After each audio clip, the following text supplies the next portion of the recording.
Hello, hello, hello mga madam. Nandito na naman ang kapitbahay niyong madam. Maulan na umaga po sa inyo.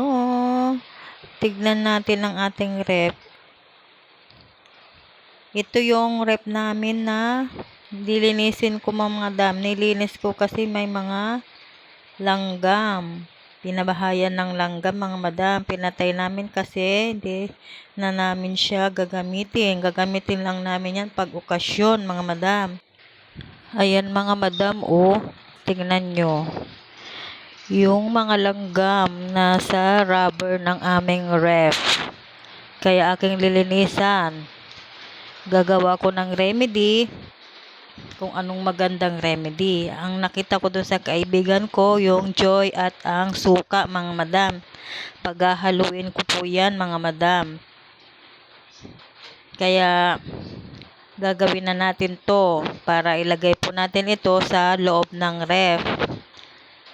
Ihahalo ko po yung suka at yung Joy. Just washing po yan mga madam. Paghahaluin po natin, tutunayin natin sa isang Tupperware. Paghahaluin po natin.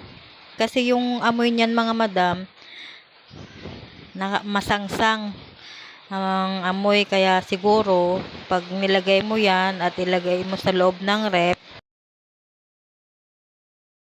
magkakaamoy at titignan natin mga ilang araw kung hindi na siya datapuhan ng mga langgam. Yan, ilalagay na natin sa loob mga madam yung ginawa kong dishwashing liquid at yung Joy. Titingnan natin ng mga ilang araw. Update ko po kayo mga madam kung maganda at okay na po siya.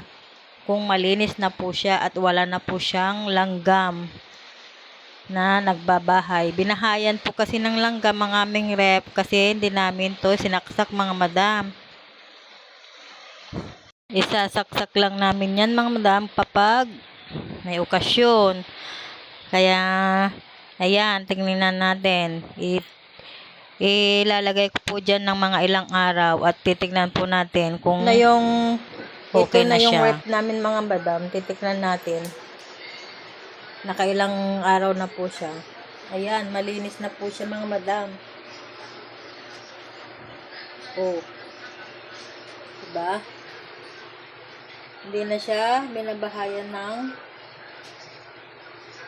langgam. Buti na lang mga madam. Ayan pa yung aking nilagay na suka at Joy.